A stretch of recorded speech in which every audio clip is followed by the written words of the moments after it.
So today I'm going to talk about self-love and my personal journey into self-love, because I have known for years, for over a decade, I have known how important self-love is, and yet it was something which I have struggled with for most of my life and still struggle with now on occasion. I'd like to say that now I'm mostly living in self-love, but there certainly are times where the inner critic comes up and scares me shitless, and and I get thrown off track.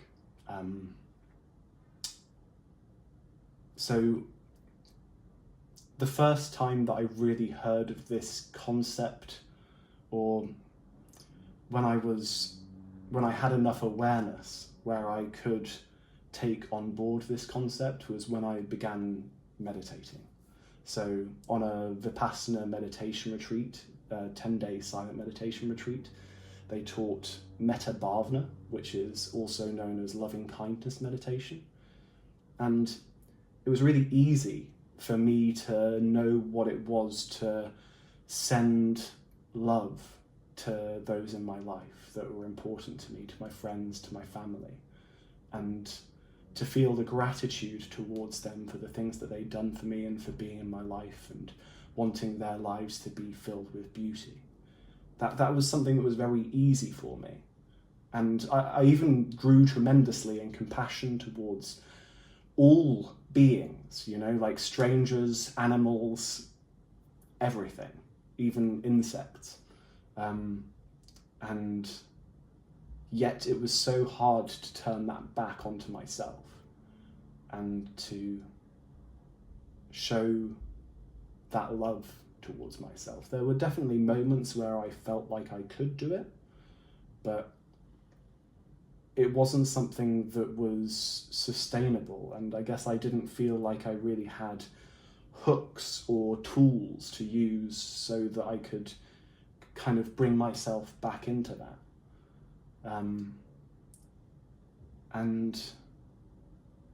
I've got so lost for so much of my life with this authoritative inner critic, which, even as I talk about it now, it brings up this fear in me of thinking about this looming figure above me that just scares the bejesus out of me and has seemingly still has the power to knock me off course, to bash me down, to kind of push me down to the ground and hold me down to the ground.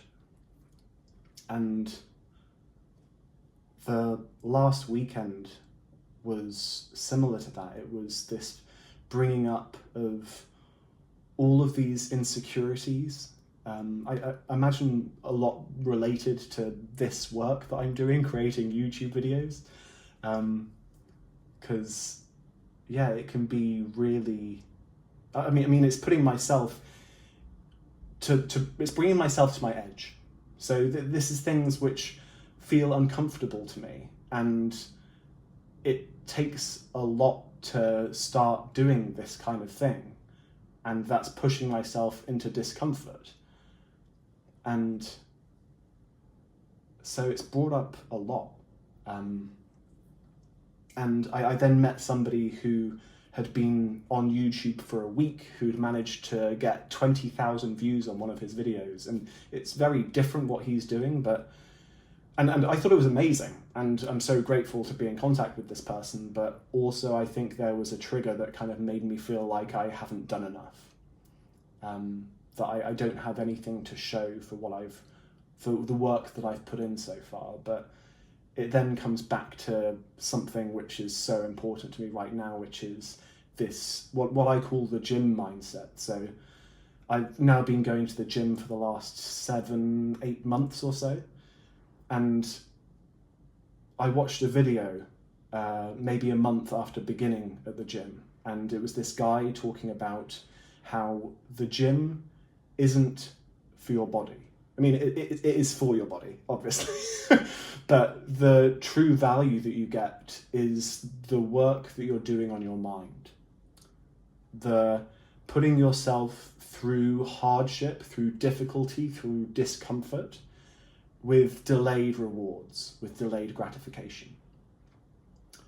And when he said this totally is transferable then to your business if you're an entrepreneur, that was the moment that it clicked for me. And I was like, this is going to be a lifestyle choice. Instead of something which I do for a couple of months and then bail out of once I reach the first plateau, because that has been a recurring theme throughout my life.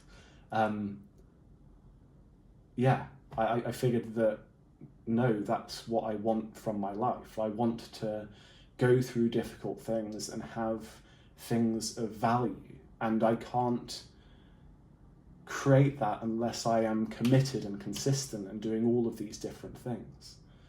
So having said that, it's then drawing this back to how do I push myself to my edge again and again and take daily action which is trying to serve the future version of myself and serve the version of myself in that moment as well, and move towards my dreams and the things which are important to me. How do I balance that with self-love and care and being gentle with myself? And that's something which I feel I'm moving into and discovering now, to try and work out what that looks like. Because I spent so long on my meditation journey, and I very much feel that that was in this kind of feminine energy area. And then since meeting my girlfriend and kind of determining what our life together could look like in the future, what I would want that to be in an ideal scenario, really brought up all of this masculine energy. I really feel like I've been going through this masculine awakening over the last 8 or so months. And it's really fascinating to me. It's fascinating how much it's just changed me so much. Like I've started going to the gym, and the gym has become this huge part of my life now. And there have been so many things that have sprung off of that as well. And doing men's work, working in men's circles, has become so essential to me. Now wherever I travel to, I know that that's the first thing that I need to kind of lock in, is a man's circle and a gym. And yeah. And so I'm taking all of these actions and I'm creating different things. So I'm writing, I'm drawing, I'm creating these videos. And I'm also now trying to learn how to be gentle and take care of myself whilst doing all of this, whilst being the most productive, action-taking version of myself. How I can then bring back this idea of being gentle and loving myself and taking care of myself. And this has been all over the place because I'm not writing any of this down. This is just me talking. I have I'll need to go back a little bit. So after these years of meditation, of this diving deeply into this feminine energy, I then went through a very difficult period. So during COVID, I got stuck in the desert in Peru for 7 months by myself and had a mental breakdown, and then went through 3 years of existential and suicidal depression. And the thing that changed everything for me, and the thing which really allowed me to start harnessing this idea of self-love and really bringing it into my life, was my life coach. She allowed me to reframe so much and create new stories and create this connection with my inner child and have this kind of understanding of internal family systems and compassionate inquiry by Gabor Mate, and just coming in contact with these kind of thoughts that led me to this deeper connection with my child, my inner child, and yeah, and the idea that was at the forefront of my mind when I left England, which was, I'm thinking, around 16 months ago, was this idea of being gentle with myself. That was my main goal for the trip, was just to be gentle with myself. And yeah, and it was beautiful. And I could see as time went on how I really allowed myself to go through whatever I was going through, to accept that if I was upset and if I was crying, then that was okay. That was a process that I needed to go through. And there was just a massive amount of allowing myself to experience whatever was true for me. And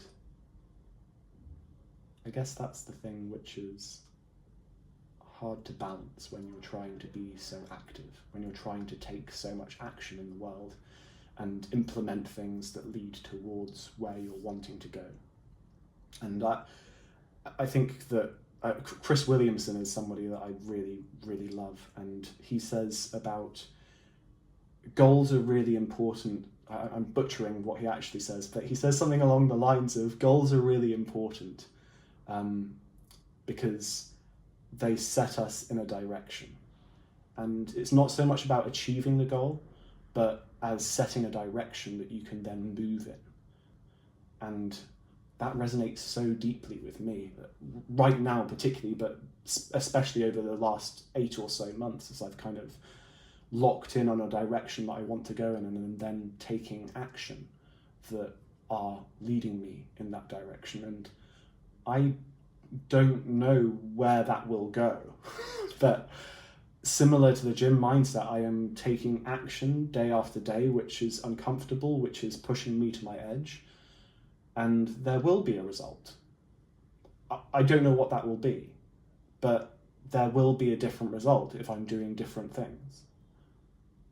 And I'm fascinated to see what that will be.